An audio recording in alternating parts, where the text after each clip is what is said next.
Welcome back. Sorry, guys. We had technical difficulties. My computer just decided not to work. And It's the ice storm. now we're back in business. All right, welcome back to the show. Today is March 12th, 2026, and it's 8:30. Well, it's 8:52, and you're locked into Checkin Habs, your up-and-coming Montreal Canadiens hockey podcast. If you bleed bleu, blanc, and rouge, you're in the right place. This is where we break down the current topics of the most legendary franchise in the NHL history, your Montreal Canadiens. We're talking game recaps, player performances, trade rumors, prospect updates, lineup debates, and everything happening around the league that impacts the Habs. We stream live every Thursday at 8:30, so make sure you subscribe, follow, and turn on notifications so you never miss a drop. In the owner's suite, you have me, yours truly, Mr. Brian. Let's introduce tonight's starting line. We got Steve. What's up, everybody? What's going on? Sporting the nice Expos cap. Like it. And Tony. What's up, peeps? All right. So, all right, Habs Nation, let's check in with the Habs. Let's do it. All right. Let's start off with tonight's main points. We have today's topics. Bam. All right. Topic number one. What do you guys make of the buzz behind a mysterious Habs trade deal that almost went down at trade deadline? So that's the big news going around since the 6th, right? Supposedly they were in the queue and the trade didn't go through. Mm-hmm. So it looks like it's a trade that was accepted. He actually came down with the trade, but because he said that during his press conference he was gonna revisit it in the summer. So obviously it wasn't for a player that got traded. And a lot of people started speculating it was maybe Thomas. I don't think so. I think it's a significant move. Feels like it, eh? Yeah, and I think it's a player within the age range of 26 to 29, I think, or even younger, but within the core age, right? But I go. People are speculating. There's people that are in the know. So it's not been announced at all who the deal was involved with? Because it didn't go through.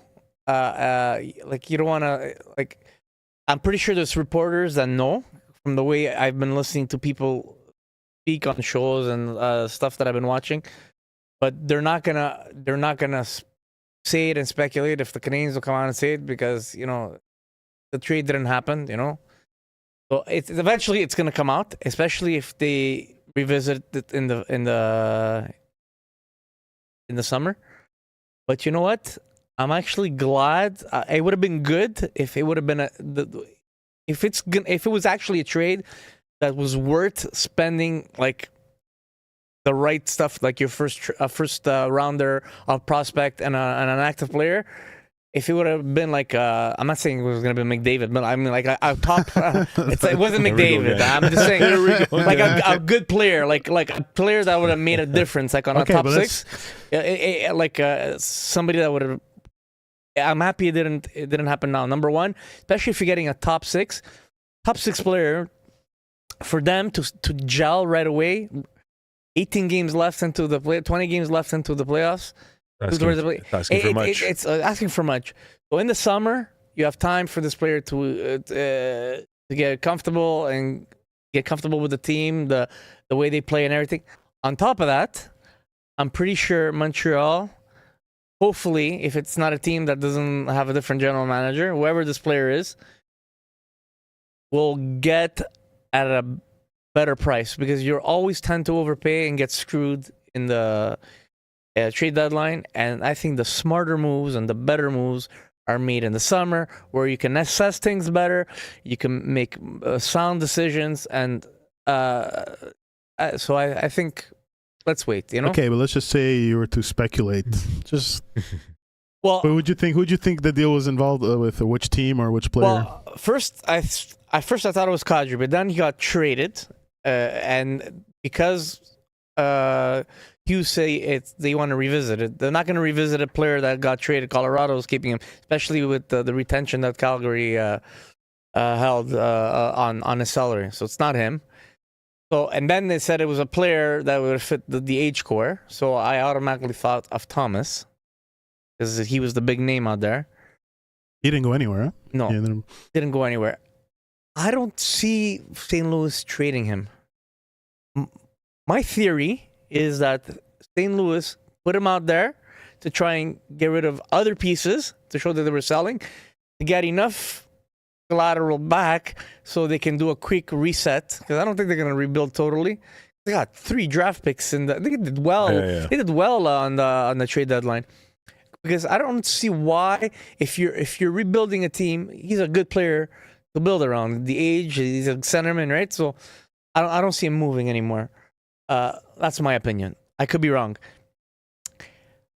From all the hype and all the people not saying things, I think it was somebody that was not being talked about. Somebody like Austin Matthews. No, I don't see him. I don't see him. I wouldn't want him on the team. I wouldn't. No. I think it's somebody that was off the grid. It could be anybody. Like I don't know who it is. I don't know, but I saw. I don't know if it was clickbait or something, or just something just to put content. But someone said that they heard that it was Parayko involved, but he denied it. He turned it down.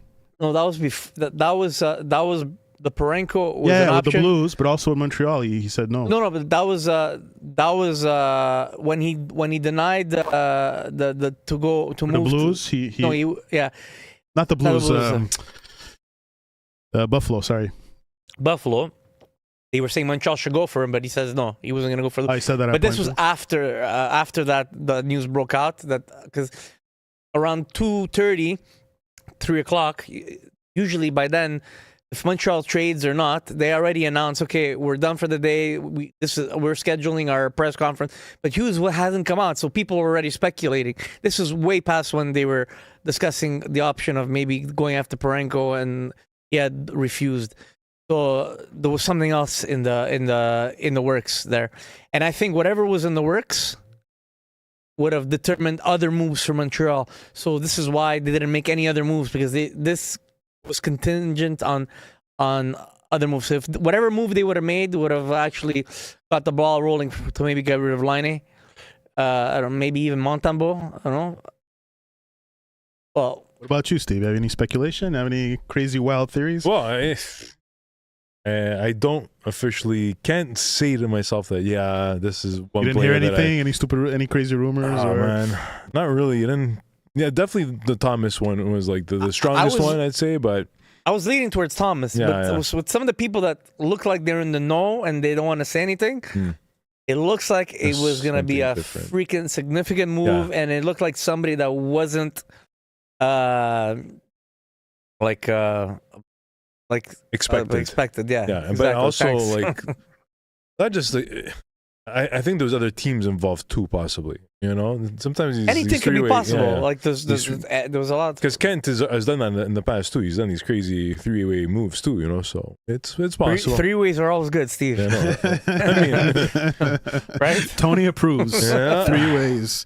So yeah, so it's nuts. But like as much as, because now it sparked everybody's curiosity, right? Sure, of course. Especially, but like let's hope he can revisit, because I'm curious to see what it is, and let's I think it's better. I think everything happens for a reason. Let them revisit it in the summer. They'll get it'll be a better move by then. Makes sense. Yeah. No. I appreciate Kent Hughes, his hockey savvy mind that he has. He's so intelligent when it comes to trades. And if he needs to take more time, let him take more time. Let him cook, man. Just let him cook. No emotional moves, guys. Yeah.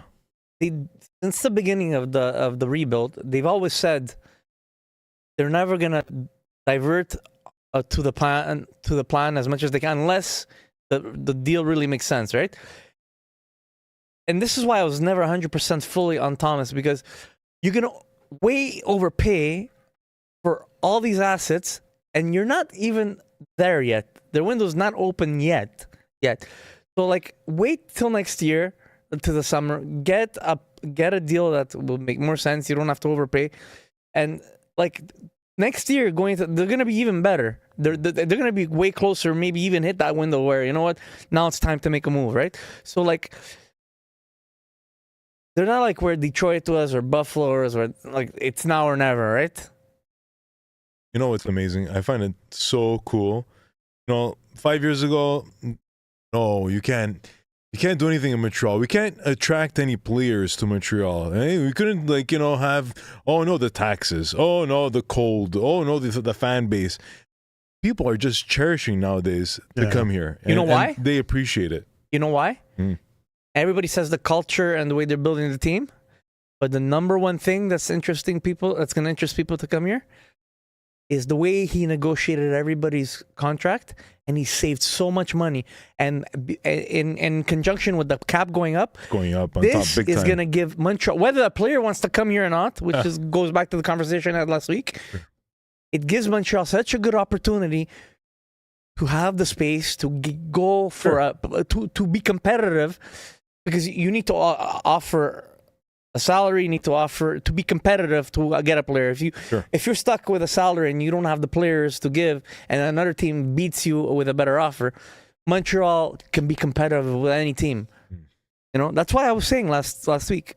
If it's not McDavid wrong. ever wants to leave, I'm not saying he's gonna come here, but there's a good Montreal will be competitive. If they really want to push for him, it would be good. They can make it happen. Absolutely, they can make it. And it would happen. work. Yeah. Because they would you can only sign him for 6 years. Yeah, because he requesting a trade. Yeah, it's perfect. And Gallagher's going to be off the books. Anderson's going to be off the books. Dano's going to be off the books, unless they decide to keep one.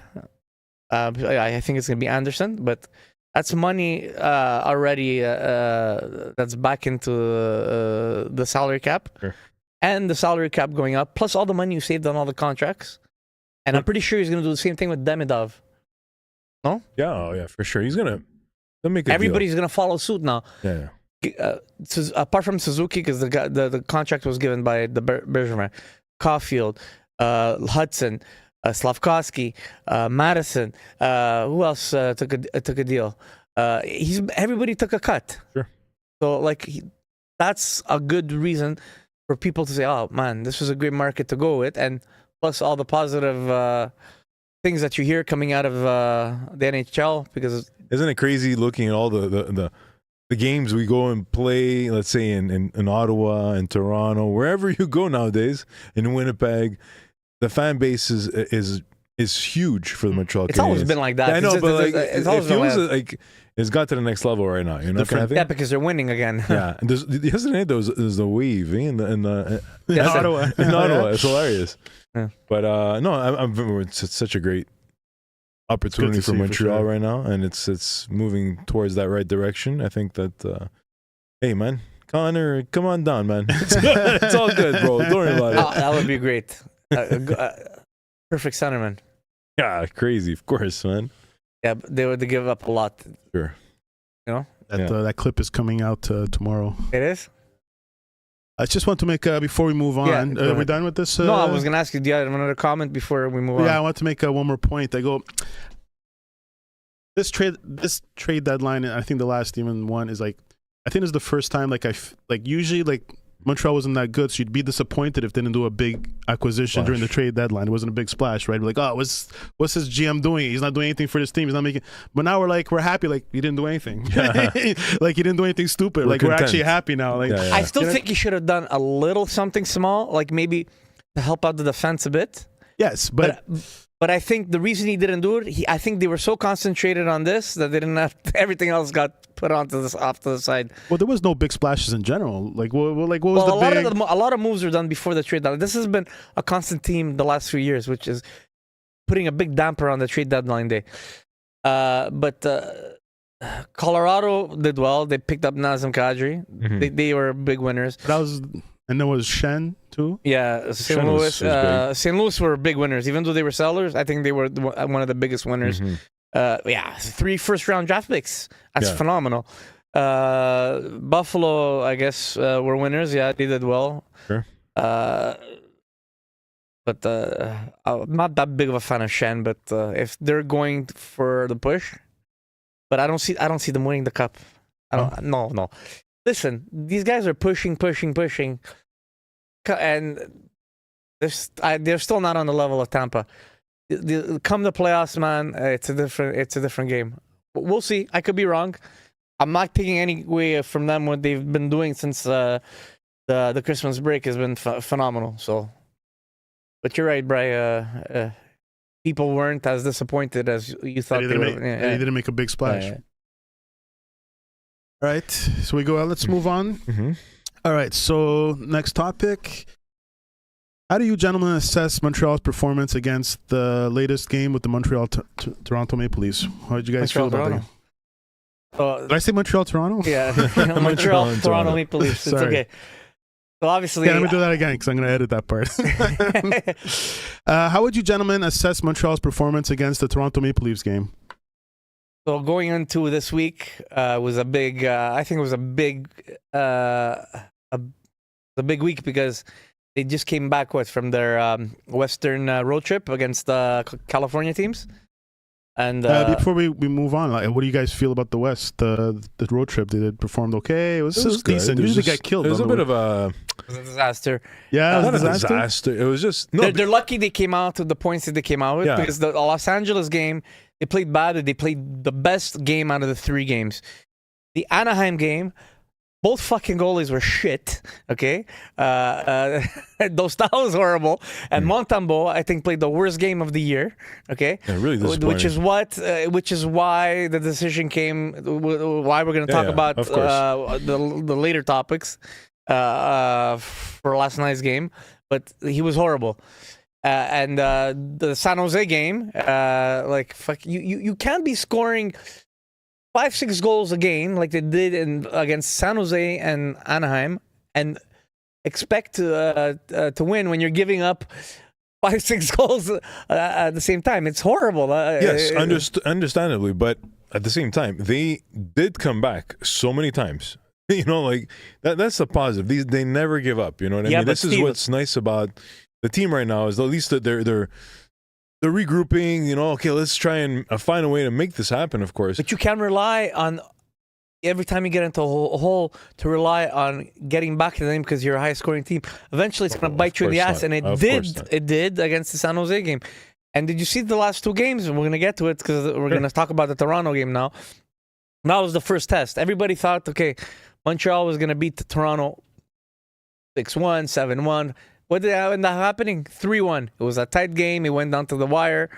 They they pulled the goalie, and they were finally able not to freaking cough up at the end and screw it up, right? Because against San Jose, they screwed it up. They lost the points. Against Anaheim, they screwed it up, and they lost in the shootout. You know. Sure. And then luckily even against Los Angeles, they were losing. Yes. They had to come back again, and luckily they ended up getting the points. That's why I'm saying that it wasn't a full, disgusting, Western road trip here. It was decent, I would say. No, but I'm talking about their overall game. They got to be more sound defensively. Of course, Tony, I don't disagree with that at all. Trust me. But at the same time, I really appreciate that. Dude, these are a type of they came out moments once upon a time where it was impossible to have. There was no comeback at all. We just always write it off on the West, and say, okay, the West, whatever, and then we get screwed. 3 points out of 6, and 2 of the games were a back-to-back. It's points-wise, they did well, because a lot of people were expecting not for them to lose badly and not get any points, especially against San Jose and Anaheim. And to come back after that road trip, it would have made a significant impact on the standings. So, in that case, yes, I agree with you. It was not that bad. As for Toronto, I mean, they weren't playing that great. Obviously, Toronto's giving up. Austin is totally not there anymore. Well, this is his 12-game streak goalless. Ouch! It's the biggest one ever. Something's off about him. Sid Sixero is saying either he's hurt. Yeah. Or he wants to get traded. Instead of asking for a trade, the best way to get traded without getting shit on by the fans for asking is play like shit, and the team's going to ask you, we want to trade you. it's a freaking out of the it's out of the moon theory, but it could be possible. You know, it's not like out of this world, but you know. This is what, an 8-game slump? 8 consecutive loss for Toronto. Yeah, against Montreal it was 8. Yeah, they came into the Just game, against Montreal or just in the so far the season? they came into the Montreal game 7-game losing streak, Wow. and they lost 8 in a row. Yeah, they've given up, and I don't think they've given up on each other, because when the hit happened earlier in the game, I don't know who hit who. The Toronto player, I forgot the players. They came and he came to the defense of the player. McCabe. So, yeah, exactly, McCabe. So I don't think they're giving up on each other. I think they're giving up on the coach. Really? Yeah, he's got to go. They're not believers anymore. He's a disaster. He's doing shit. He's gotta dropping go. barbells on his head. He's like, Yeah, he's got to go. He's got to go. The general manager's got to go. I don't know if the general manager is going to be replaced, but he's got to go. And the funny thing is, guys, if they want to keep Austin Matthews, which I'm pretty sure they do, and I'm pretty sure he's willing to stay, a rebuild in Toronto is not happening. They're going to retool, something like Boston did, and he's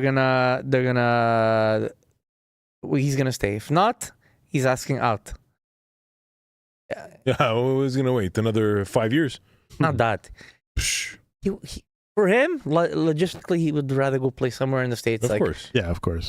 like Vegas or something, you know, Utah or freaking Minnesota. An American player, you know. Mm-hmm. He's Pat worth Pat decided to get involved. Hey. There, he's here in spirit. Canadiens have a 205 goals against, rank around 24. Yeah, that is pretty bad for a team that's where they're ranked in the standings.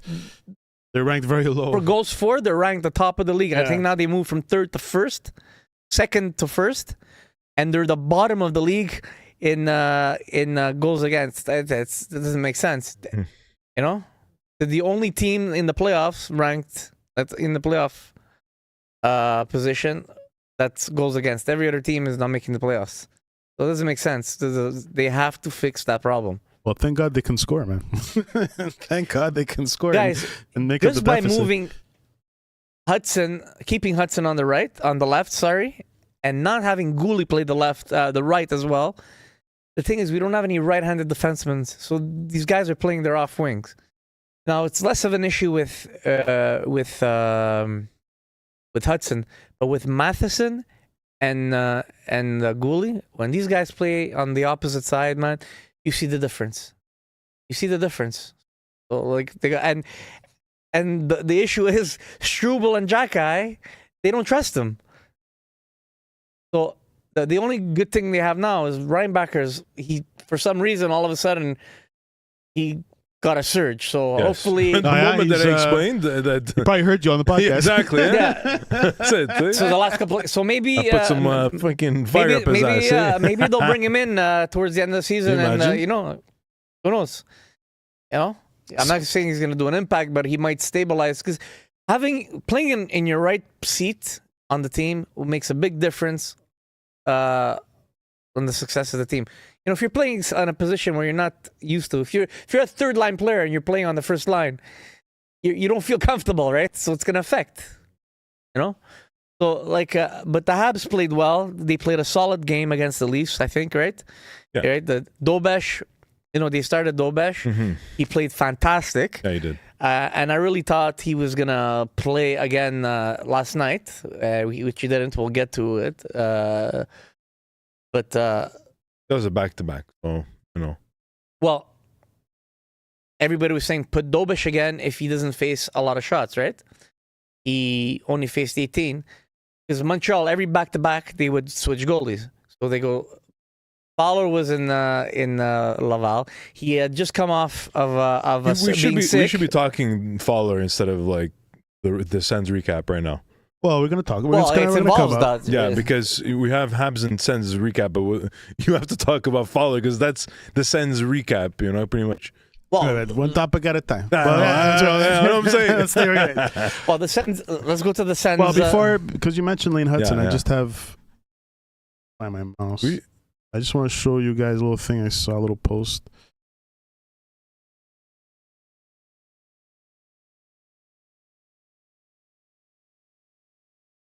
Look at that. yes. So through the first 150 games, I guess everybody's career, the first 150 games. Look at Lane Hudson there with the big boys. Yes. Yeah, huge. Huge.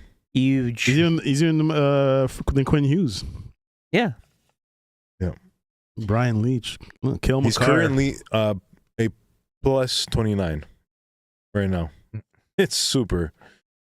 That's amazing, man. By the way, Kapanen, I think it was versus the Leafs that he scored, or the Sens. Sens.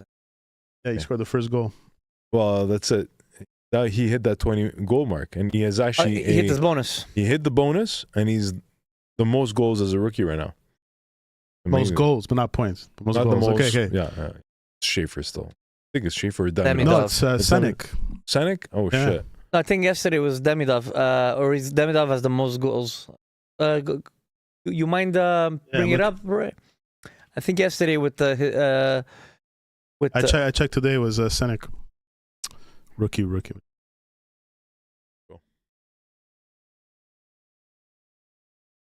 NHL. Yeah, so Senek is number 1. 50, Well, they're tied. Okay. But why is Senek number 1? Because goals 14, yeah, 50. Yeah, because he played later, and last night they played Anaheim. Mhm. Yeah, so he must have gotten his point after, because yesterday he was what's leading. the tiebreaker? Both games they play the same amount Plus of games. minus, I guess. No, I mean that was +6. Well, the tiebreaker would be the plus minus would be the next one, no? He's +6, yeah, but he's not. None of them are gonna win the Calder. They're gonna go to Schaefer. Yeah. Like I understand why. Like if you're pacing it both on points, it would go to probably Demidov. I think the reason it's gonna go to Schaefer is because he's on a team where he's a rookie. He's 18 years old, and he's the guy on the team. Yeah. He's dominating. He's the dominant player on the team. So he's the difference maker. Without him, they would be nowhere. That's why it would go to him, which makes sense. And he's a defenseman. Yeah. Holy He's called fuck, it's Antonio Cash Patel. No, he's all over the place, this guy. He's everywhere. What's up, buddy? Is this the same guy? No, I don't know. Maybe it is. Well, he had commented before. No, is it the other guy? No. The Russell Who's Peters. Cash Patel? It's Cash Patel. Cash Patel is the director of the FBI. I'm not Indian, but I'm Italian. Same thing. Yeah. All right, let's go. Next topic. All right, let's talk about. Okay, Steve. Now we could talk about the Sens. Okay, let me wait before that. Boys, what are your immediate takeaways from the Ottawa Senators game? Well, after a big win on Tuesday against the Leafs, I thought the Canadiens were going to lose. Honestly, the Senators are forcing to get back into the playoff spot, the last playoff spot. Mm-hmm. They're chasing. I think the Bruins that have the last spot right now, and they were only 7 points behind the Canadiens prior to last night's game, so it was a 4-point game. So I really thought they were gonna push, you know. Mm-hmm. But both Montreal didn't have Caulfield. That's right. Yeah, he wasn't feeling. He was under the weather. Under the weather, but they also didn't have their player there. What's his name there? Sanderson. Mm. So is he out for a while? Because it's very important to the team. But they're similar, so it offsets. But still, you know, they play a different game than the Leafs. You know, they're heavy. They crash the net. Sure. You know, you see the way Kachuk plays. You know, so yeah. I was and freaking what's his name there? Their centerman. Stutzel. Man, he was on a 13-game point streak. He's amazing. Yeah, he was. And he got another point yesterday. I have his rookie card. Yeah, he's a good player. I like him. So, but again, just like Tuesday, they needed to prove that they can play those tight games and not have those open games where you're overscoring and letting the team score on you. And again, they were able to hold off the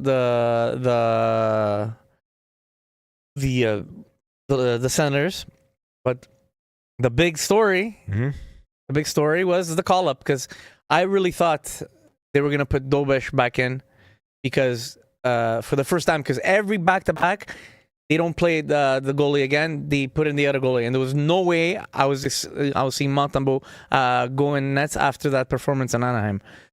Yeah, but Tuesday night or Wednesday early Monday, they said they called it up. But the thing is, they only announced it later.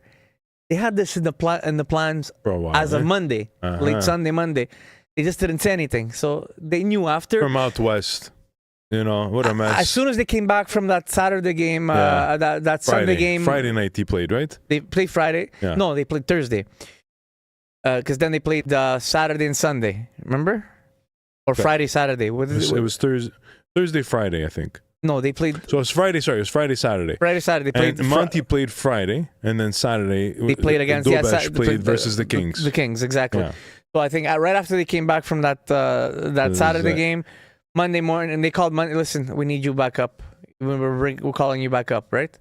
Which makes sense, because if they needed him, they don't want to be getting him, because the Rockets were planning on leaving on a big road trip, and they travel by bus, right? So might as well keep him with Montreal, bring him with the team if they need him. They have him there, and there's less of a worry, right? But man, did he prove everybody right, man? He was solid from the get-go. And those saves at the end, those 3-4 saves, that man. minute of intensity was so good. Yeah, I'm really happy. I think he's going to be the starter for the playoffs if they make the playoffs. So this is going into the next topic. So Brian, introduce the next topic since we're talking about Fowler. We should follow up with Ryan's comments here, because he got some good points here. I only counted 5 dives from Stutzel. Yeah. What?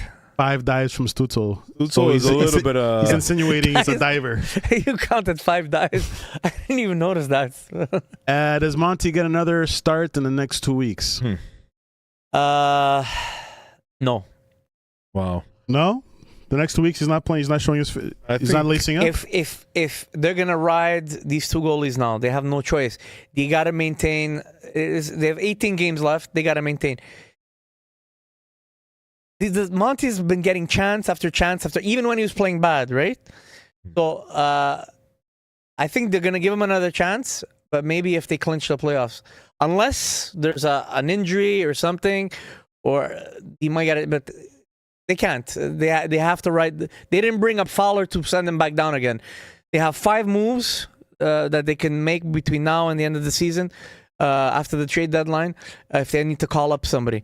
They're going to call him up, bring him back down, and call him back up again. No, so Fowler's finishing the season with us. So I think right now you play your hot goalies.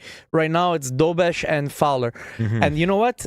As much as I would go back to Dobesh the next game, I'd actually play Fowler, because Dobesh lost against Anaheim I would put Dobesh against Anaheim. I would put Dobesh against San Jose, and I would put I put Dobesh against Anaheim, and I would put Fowler against San Jose. Okay, well, that's what I would do, just because he lost against San Jose, right? I think they're gonna.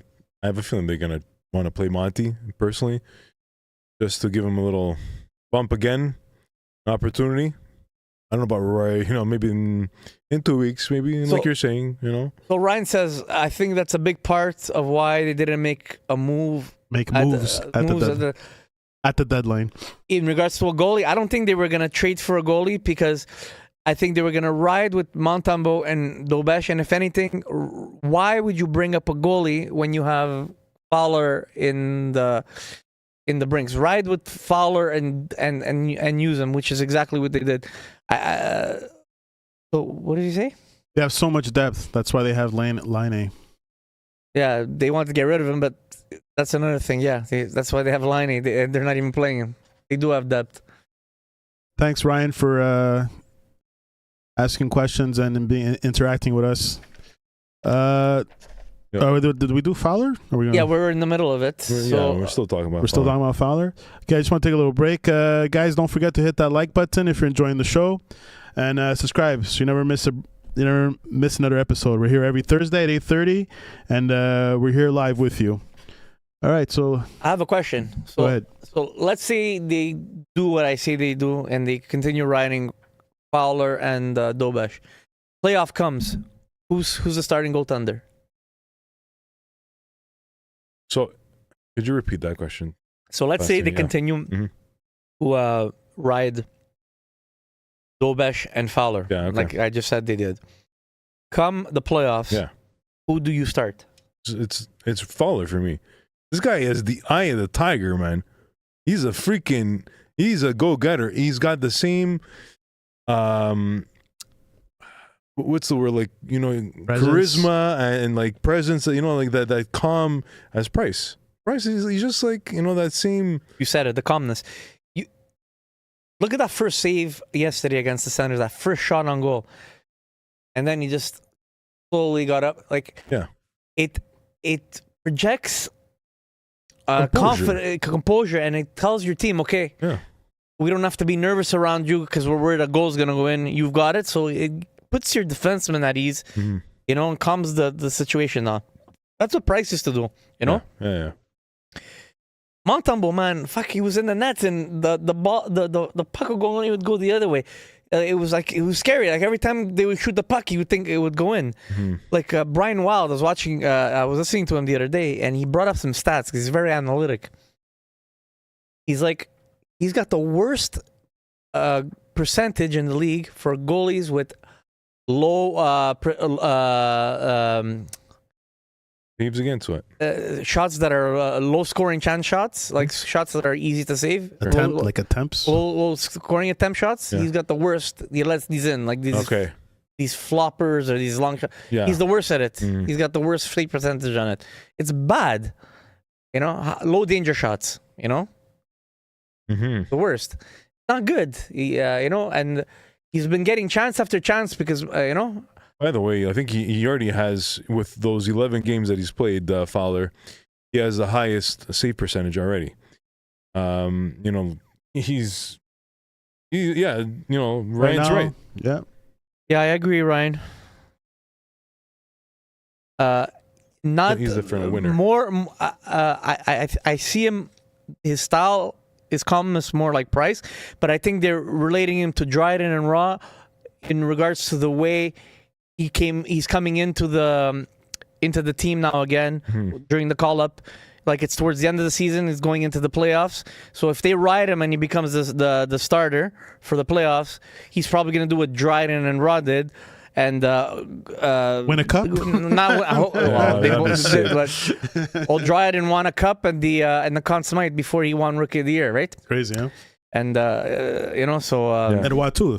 I think Roy too. But he won the Stanley Cup. The Stanley Cup, not the Conn Smythe. Monty's gotta stop eating poutine, bro. That's his problem. Okay, he's gotta stop eating poutine, hot dogs, his fucking fat ass, bro. Listen, Ryan says he needs glasses.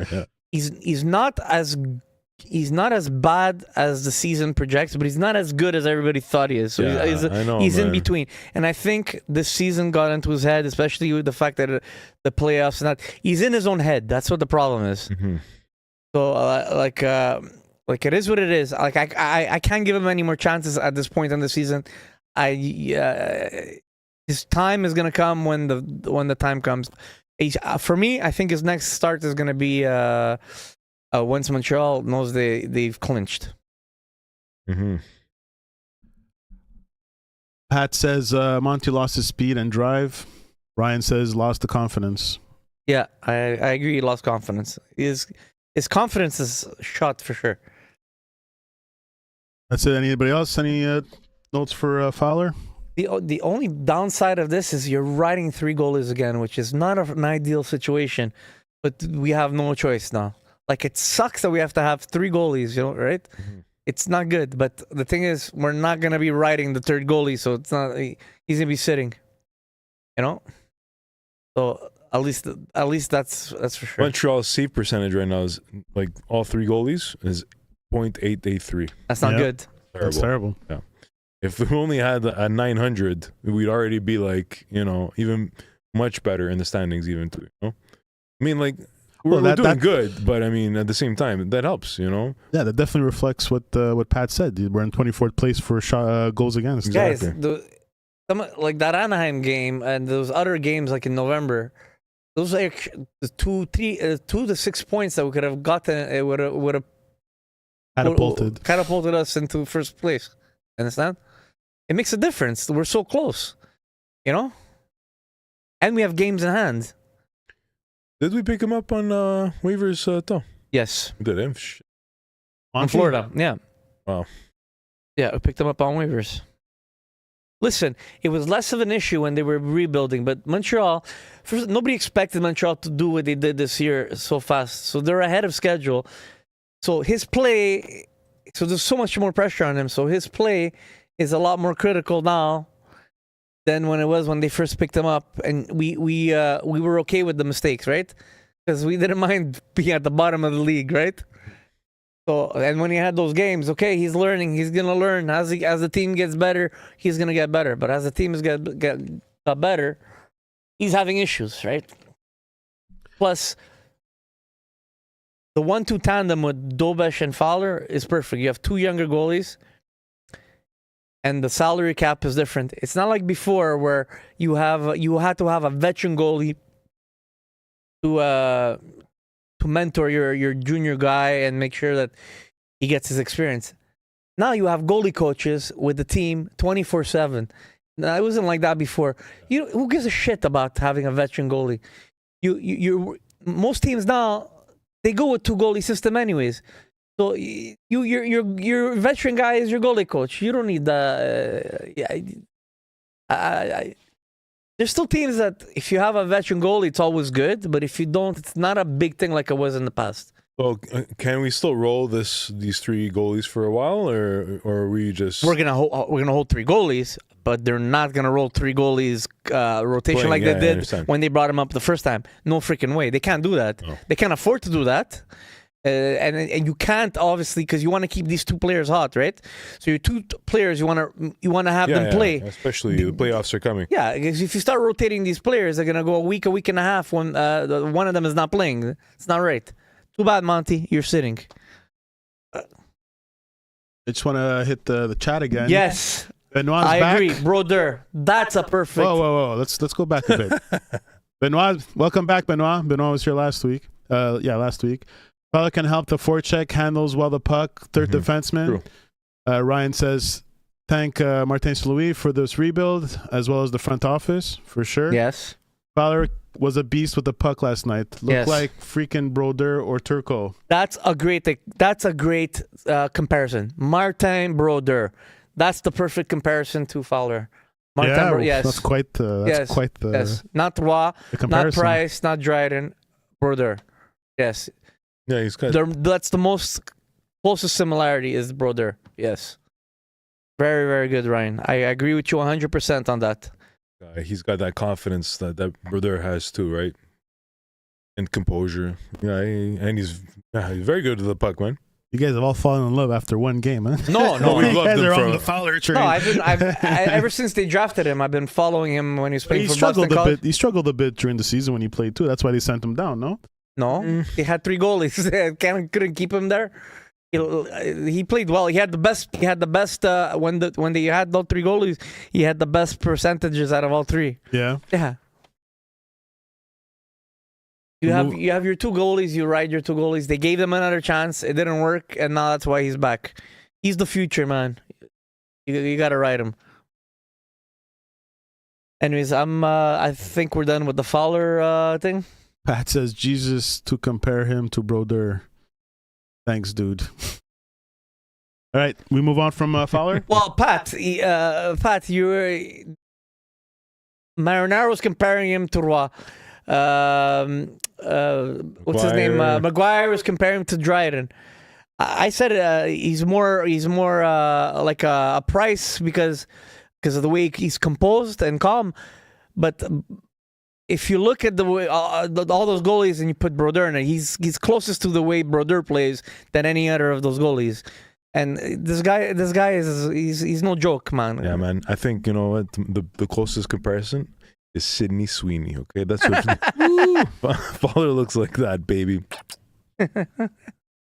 You're hilarious. All right, we move on. Yeah. All right, let's move on to the next topic. All right. Now that Laney is still with the Canadiens after the trade deadline, which role do you see him fulfill moving forward? Bench warmer. The official bench warmer? Well, Keeping it hot, baby. Hot. I think Montreal would have loved to have traded him, and I think it was contingent on them making a move, and that didn't happen at the trade deadline. So unfortunately, they're stuck Do you with think him. he was part of that turn down deal? Whether he was part of it or not, I think either he was part of that deal or whatever that deal would have contained would have Involved him. would have created an opportunity to make another trade. I don't think it was contingent on what would happen in that trade, and then Montreal would have been able to make another trade. So it was contingent. So, but one didn't happen, so the other didn't happen either. Anyways, they're stuck with him.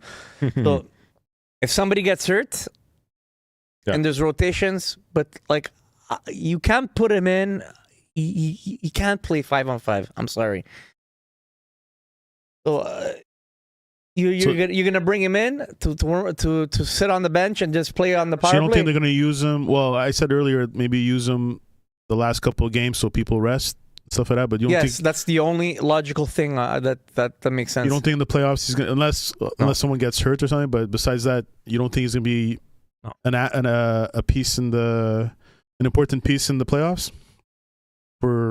No, even worse in the playoffs. The way he plays, the playoffs is a completely different game. Huge liability in the playoffs. This guy. Can he just sit on the bench and just come out for? Yeah, but why? Power plays? Why? But that's the thing. This is what I'm saying. Why are you gonna waste a body to put on the bench and this guy is gonna play of course. 3, 6, 7, 8 minutes the whole game and use him only on the power play, and then even if you're putting him on the power play, you're taking away a spot of somebody that's already solidified their spot on the power play, where you can put somebody that can play 10, 12, 13, 14, 15 minutes a game and balance out the time on your top players instead of putting heavy minutes on your top players. In the playoffs, man, you have to rely on all 4 lines.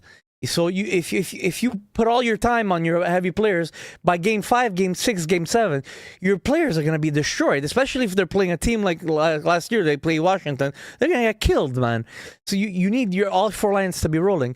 He's going to just take up space. I think Kings really missed the opportunity with Liney because he would have been, the right fit for them probably. We're just complaining that he's useless on 5-on-5. Yeah, but like, it doesn't matter for us. We're good. We don't need him. We really don't need him. Like if we were just a touch weaker, we'd say, okay, yeah, put that guy in right away. But we're too good right now. Like we have what we need.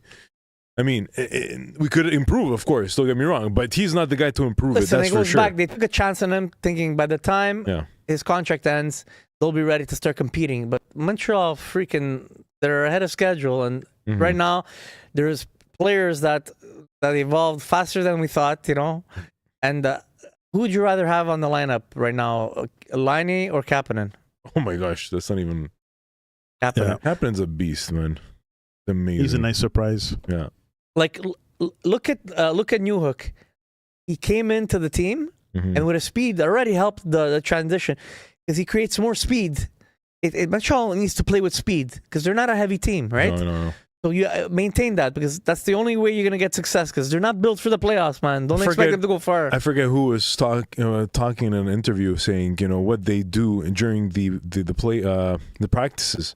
They're always like, small mini games kind of thing. They're close together. They're always like scrimmaging in small spaces. Laine, he's big, and it's not the same game as what they've built. They're all in like super fast paced. They oversee these. Okay, yeah, you're gonna be here, you're gonna be there. Like it's amazing what they do. I don't want to sound negative because Yeah. I don't think I'm not saying he can't play in the NHL. That's not what I'm saying. No, no. I'm just saying the type of game Montreal plays. Yeah, He doesn't fit in it. exactly. He could fit in other teams with the type of a game that he brings, but the way Montreal is structured to play, he doesn't fit in it anymore. That's what I'm saying. Not for his style of game. The West, the Kings. It's the West is slower than the East nowadays. It has nothing to do with the East or the But- West. It's the type of game that because there's teams in the East Sure. that play a different game, right? Mm. You're not a fast team. You're not gonna play that that East and West game, right? That North and South game, right? So Sorry, I just want to. no. Just want to hit back what's happening in the chat. Ryan says Tony bang on. Thank you. He helps. He plays defense like someone handled the controller to their little brother. He's Pat, man. You should actually just be here, man. Instead of Yeah, Pat. Why did you just come? He's too slow for the Habs pace. Yes, exactly. Where am I? Sorry, I lost my. Going to Okay. yeah. His sole use is PP, and even at that, they just sit him on the chair left circle. Playoff rest, put the whistles away for the most part. Mhm. Even Galley and Jack are only getting 8 minutes right now. Yeah, but first of all, Gallagher, Jacka is a defenseman. We can't compare him. But Gallagher plays on the fourth line, and he does a lot more than what Laine does. Laine doesn't go and crash the net. Laine doesn't freaking go to the corners and fight for the pucks and play the corner. He doesn't do that. He's horrible. So He just finds an open spot and waits for a slap. Laine can't skate like Gallagher. So like I wouldn't compare it. I'm sorry. Did but you see that hit from Galley the other day? Eh? Beautiful, huh? Yeah. It was a bit late there, but whatever. Like a completely different game. Like if you put him in Gallagher's role, and it's going to be worse than what Gallagher's doing. And Galley is not playing bad. Gallagher is playing well. He's not being a negative impact to the team. Yes, he might have a slower game when those back-to-backs, but no, I wouldn't compare it to Jack and Gallagher because they have the same amount of time. It's a different situation. Certain players have less minutes for different situations. Benoit says he's so much waste potential. He's waste. Like big wasted Yeah, potential. somewhat. Kings would have been a good fit. They need someone. Yes. I said it before. Kings would have been a perfect fit. Pat, guys, I wish I was there. You're doing an awesome job. Oh. Well, coming from you doesn't mean much. Sorry. All right, we move Hey, on. Pat, watch that video I posted in our chat. You're going to appreciate it. All right. Keep the conversations going in the chat, guys. We love it. We love hearing from you. Make sure you spread the word. Tell your friends. Tell your mother. Tell your grandmother. Tell everybody. Pat, right. you don't have friends, so it's okay. I'm kidding. Are we moving on? Tell your moms. Tell your moms. I say hi, okay, guys? say hi to your mother for me. Move on? Yes. Let's move on. All right. So, guys, is it time to worry about Demidov's recent production, or is it just part of the normal adjustment process for a young player? Okay, so I'm surprised you brought this up, Tony. He had a good goal last night. He had a pretty decent game. I'm not debating because of his goal. So since the return of the Olympic break, his production did diminish a bit, right? Yeah. You guys would agree with me? Yeah. After the Olympics, yeah. right? And also moving Slav back off that line and putting him back onto the first line, you see a difference. Yes, the last few games he's been producing, but I was just asking if you guys are worried about the shift in production, which is up and down or not. I have an opinion on it, but I wanted to know if you guys are worried about it. No, I don't think I'm worried about it. So what? He had like what 4 or 5 games that he wasn't productive, but he's last night I think he played well. I think he was effective in the corners around the net. He was. What do you? I'm a little meh about his like what he's doing recently. He's tied for number 1. Yeah, no, don't get me wrong. It's not that what he's stat way because we know his real potential. His real potential is going to be the roof, man, because it's huge. He's got the vision that no other rookie has officially. So I think that he's got maybe that Russian background that might be a little lazy behind it, but at the same time, I think that you have to let him evolve as he goes. Number one, I'm gonna stop you right there. Okay. Oh shit! The Russian laziness thing, is not Demidov at all. No. Let's get that out of the conversation. But let's now, agree. It's kind of a curse with some players. With a lot of Russian, there is. Yeah. He works. He's a 200-foot player. This guy works. Sometimes the way he plays as a winger, he looks like a centerman out there. Okay. He should be shooting more sometimes than the way he That's passes. true. Okay? That's true. Okay. He passes a lot. I don't have a problem with the ups and downs since the Olympic break. Okay. I get it. He was more productive with Slavkovsky on the line. But right now, I think the best thing is to put Slavkovsky back on that line. That line needs him, right? Eventually, it makes sense. First of all, he's a rookie. It's his first 82-game season. Mm-hmm. Well, I don't have a problem. He's already leading in rookie scoring. And his centerman is Kapanen. As much as he's good, it's true. He's playing with eventually, Montreal is going to get their top 6 player that they need. Yeah. And Demidov is going to get that superstar player that's going to play with him, whether it's Hage and someone else. And then he's also going to have a second season under his belt. Mm-hmm. He's going to get better. I'm not worried about it at all. There's that second season curse usually with rookies. Slump. We don't know. I mean, Lane Hudson doesn't seem to be suffering from it, but... So, like, yes, oh my God, it was noticeable that he took a slump, which is why I wanted to bring up this topic. But personally... You're not worried? I'm not worried because there's a lot of factors. He's young, and you're removing Slavkovsky from there, and who does he have to play with, right? So, like, I'm not worried. The talent this guy has and what he does, look at him on the power play. I'm not worried. This guy, the vision he has is phenomenal. And Steve, I'm going to say it again. What? He's not lazy. Let's get that out of there. He's I don't know. lazy. It's just that. Well, he hasn't signed the big contract yet. Let's wait till the contract and then we can. Exactly. They always get lazy after the big contract. They're comparing him to Kucherov. So, like, let's see how he evolves. That's a big. Those are big shoes. Yeah, Kucherov's sick, man. Huh? Absolutely. Yeah. And thank God we got him, because remember all the hype for Michkov. My God, what a disaster that would have been. Yeah. And he's horrible. Yeah. He's lazy. He's the Russian curse. He's the Russian cliche. There you go. Comes into training camp, not in shape. He crashed a freaking Lamborghini or something, eh? I don't know about that. Yeah. What? Yeah, he did that. I don't know. I'll try and find it.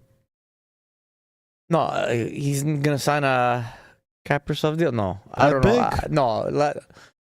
No, not on his first contract. Kaprizov signed what 17 million. Steve, what he signed? 17 million. No, he's not gonna sign that. No, he's probably gonna sign. I'm probably like between 8 and 10 million, maybe 11. No, he's a Danny Heatley.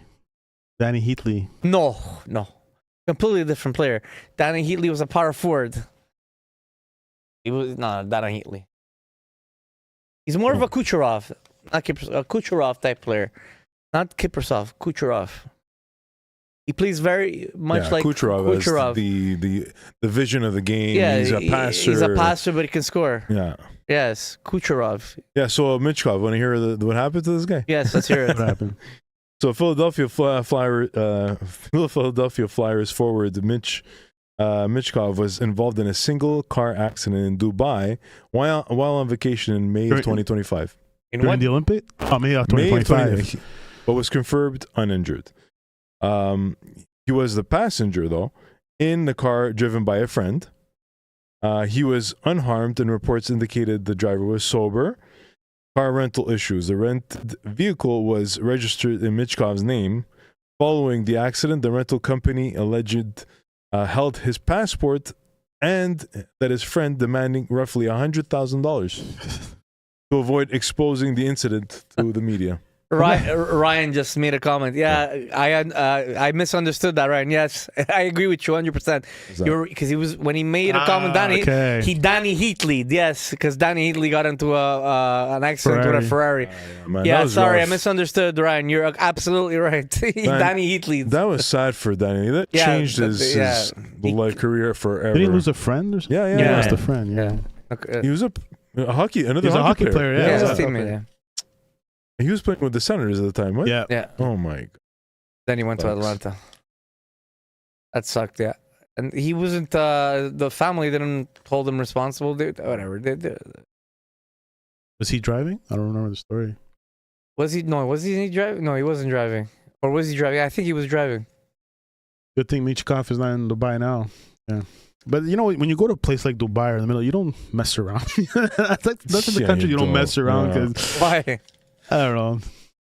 They take your passport and then they take you. They drop you off in the desert. You never found. I don't know. So, Brian, do you agree with Steve in the beginning? Steve, you still in agreement that you still gonna stand that you're a bit worried?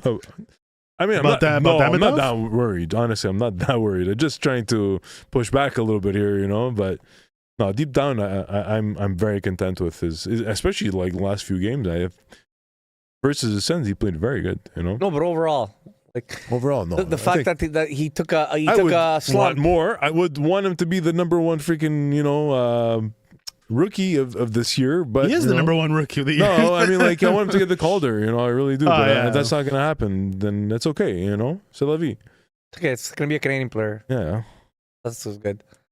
You know that if we would have had Schaefer, Seneca. Team Canada, we most probably would have freaking won that gold. It's because it would have took a lot of heat off of Makar. Makar was it was all him because of Morrissey was hurt and stuff. You know. You think Drew Doughty deserved the spot there, or should have been? Yeah, he still deserves a spot. Yeah, he's older now. No? Everyone who's in that team, I would not say anything. They all deserve the spot. Brian, what's your take on Damidov? Were you worried about his recent? When you mentioned this topic, I was surprised. I didn't think. Yeah, I know he was pretty quiet after the Olympics, but I wasn't. No, I don't think I was ever worried about Damidov having a slump for the rest of the season. I'm sure he'd pick it up. I felt confident he was going to pick it up, and he played well last night. I find. I didn't watch much the other games. Last week, how was he? He just didn't have the opportunities, or he just was like what? I think his confidence level is a bit off. I'd say maybe a touch off. No, the line got diminished, right? Yeah, that's it. The line got diminished. Maybe that's what it was. Maybe it just wasn't Demidov. Maybe it was just Slav not being on the same line, and that made a difference. I'm not worried whether he does good or because he's gonna continue to get better. Like I said before, I don't want to sound redundant. And Montreal is eventually going to get another top 6 forward. So out of those 6, somebody's going to be playing with him. Whether he plays with ends up playing with Suzuki or whoever they bring in, he's going to end up getting. And those 2 lines are going to be a little bit more complete, right? Right? Because right now, how's Zarovsky doing right now? He's still kicking ass? He is kicking ass, but you know who's kicking ass more is Pickford. Yeah. He's amazing. But 50 goals as a defense? 50 crazy. goals. Is it? Yeah. Amazing. Where in the NCAA?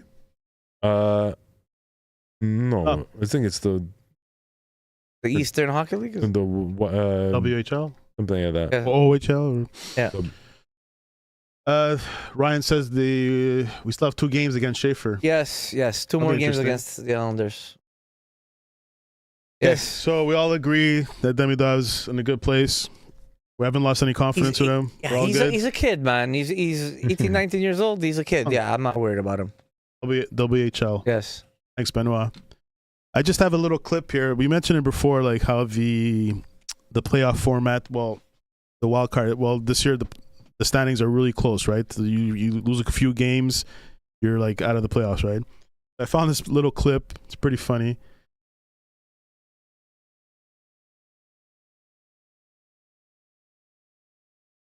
$43 goals, though. 43? Bryce Bickford. Are you sharing it, bro? Oh, this guy's funny. Pepe. Hello, hello. Sorry, give me a second. This is a clip about the playoff standings. Oh, no, this sounds not working. Huh? All right, so we're gonna have to drop that. I'll save it for next time. You want to try and close it and reopen it? No, I don't think it's a problem with Facebook. I think. Let me get this straight. I have 76 points and I'm 12th in the entire league, but I'm not in a playoff spot. Yeah. Exactly, yeah. Yeah, and I actually have one less point. Sorry, it wasn't. Start over. All right. Let me get this straight. I have 76 points and I'm 12th in the entire league, but I'm not in a playoff spot. Yeah. Yeah, and I actually have one less point than you, but I get to lead my division. I love the Pacific. I got 67 points and I'm in a wild card spot. Wow. I have 2 less points than you, and my franchise is debating a relocation. So you're It's true. in a playoff spot right now. You'd be ahead of both of us and probably get home ice in the first round, actually. I'm 4th in the NHL and I won't even get home ice in the first round. That doesn't make any sense. Who's the bozo who came up with all this? I'm the Gary smartest Bittman. person in the world. My ideas are genius. This guy is a Montrealer. You know, you seen him before? And he's a Toronto Maple Leafs fan, though. He's What one a of those. bozo. What a bozo. Sucks to be a Leafs fan right now. Yeah, it does. Yeah. Sorry, Leafs fans. No, don't apologize. No, I didn't mean it as an apology. I meant sorry, Okay. Leafs fans. you're not in the right place right now. It was not an apology. So, is that it for tonight, that's boys? it for tonight. That was fun. All right, guys. Thanks for tuning in, everyone. We really appreciate for spending your Thursday night with us. Don't forget to set a reminder for next week's episode. We're here every Thursday at 8:30. And, join us and keep the Habs talk alive. And we'll see you next week. Don't forget to click that notification bell and the like. All right. Good night.